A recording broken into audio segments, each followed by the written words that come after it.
that, and we begin with what's called the drainage layer that goes above the plastic layer, and that consists of a 12-inch.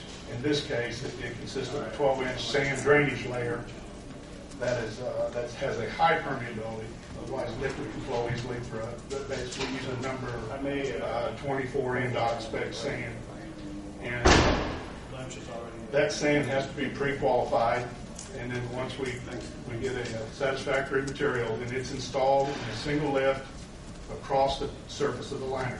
That installation is put in with the low ground pressure dozer working on top of the lift with a third-party inspector in front of the lift, the sand placement at all times. Otherwise, the last set of eyes on that geomembrane is by an outside third-party inspector verifying that liner doesn't have any excessive wrinkles or any noted damage or anything like that. That's the last set of eyes that are on that liner. Once the drainage layer is in place, then on top of that we put the final component, which is an 18-inch pro-cover soil layer, and that's to protect both the drainage layer and it's to protect from any damage from any overlying waste when the initial lift of trash goes out over the cell. At that point, then, you still can't put trash in there. You have to submit a report that documents all of your observations, all of your testing, your conformance samples, all of your testing results, is all put together in a report, and it's certified by an outside third-party contractor who then submits it to IDEM, and then IDEM has their 21 days to review the report. If they've got any questions, they'll come forward with those questions. If it's to their satisfactory, if it meets both the design, the specs, and the rules, then they will approve that unit for waste.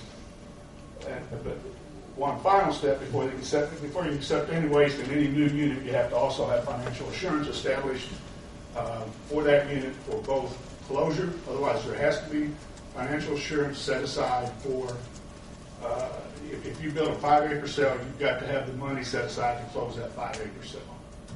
I think it's roughly around $100,000 an acre right now. And then you also have to have money set aside or financial assurance established for post-closure, because it simply just doesn't go away after you close it, but then you have the maintenance of the landfill facility and the treatment of the leachate and the groundwater monitoring and all that goes on for 30 years. So the money for both the closure and post-closure has got to be set aside before you can ever put waste in that new unit. Normally what a landfill will do is they'll construct 4 or 5 acres at a time because of the cost. So over time you'll build that footprint out. Decatur, I think right now is around 60 acres or something. They probably have built that in, 12, 15 constructions to get to that point. And then we'll just talk briefly about the final cover system. Otherwise, once we get the base liner in place, you put the waste in, you get up to your final grades. Basically, you have a final cover system that you can see on your schematic there that's comparable to the base liner system. So I won't go through all the components because they're essentially the same as what we have below the landfill. But it follows the same construction quality assurance, the same design, construction quality assurance, and certification that's required for the base liner system.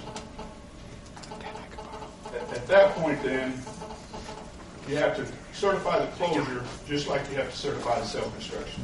IDEM has to come out. They will come out. They will look at it. They will decide whether or not they'll review the report, and they'll come out and do a physical inspection and decide whether or not to approve that report. Once you've closed all your units, you then go into what we call post-closure. Just real briefly, post-closure is a 30-year process where the owner is responsible for inspections, maintenance, repairs, leachate, gas collection, groundwater monitoring. All of this goes on for 30 years. And at that point, at the end of 30 years, you're still not off the hook. I mean, you still have post-closure certification, and that's based on an evaluation. So if the landfill is not performing like it should be at the end of that post-closure period, you simply will not be able to get out of post-closure. That's my presentation. Any questions?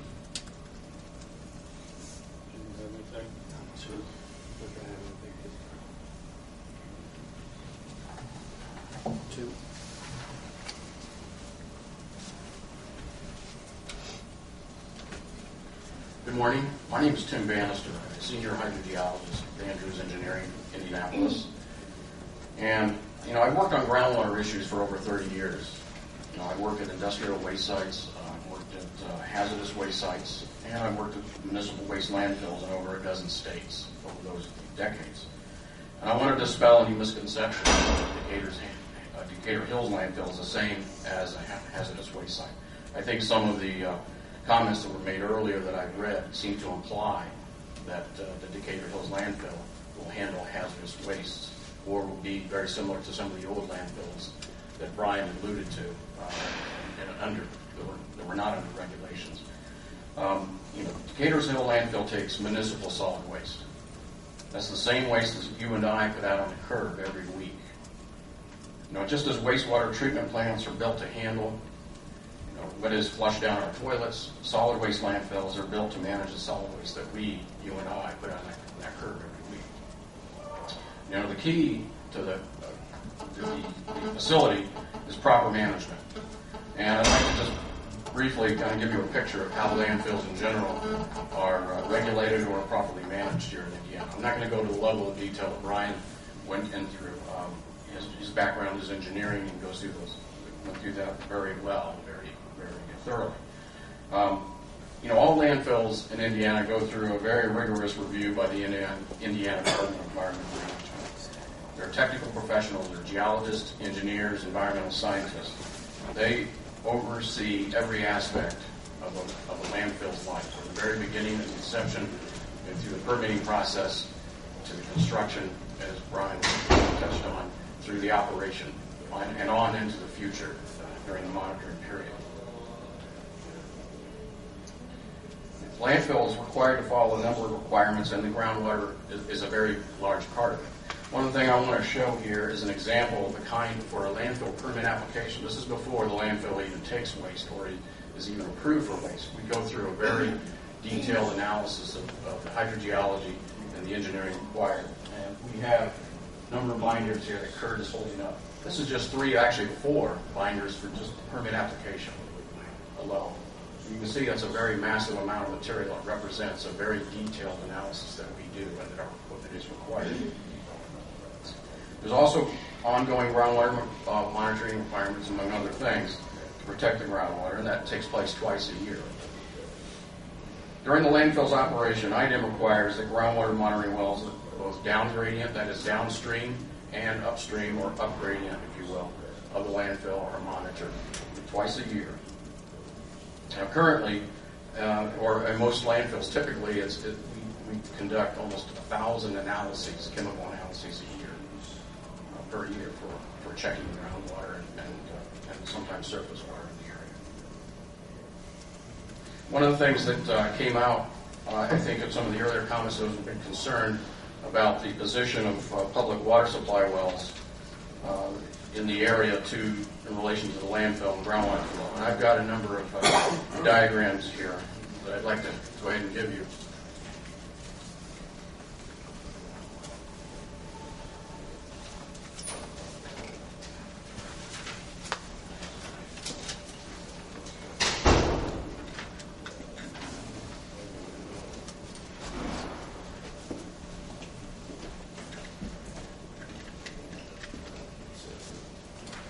On that map, you can see in the green border is the approximate Decatur Hills landfill facility boundary. And those arrows represent groundwater flow directions. The short green arrows represent a local shallow flow zone. That's the flow zone that we monitor groundwater in the shallow zone. The large blue arrows represent the groundwater flow directions in the deeper zone, the zones that are tapped by the public water supply wells. You can see there's a difference already in the groundwater flow directions there. And also the note in the upper left area, right around Greensburg, are public water supply wells. And I want to emphasize that you can see those public water supply wells are not in that flow path from the facility. But nonetheless, Decatur Hills landfill is required, again, to monitor those wells, both upstream and downstream,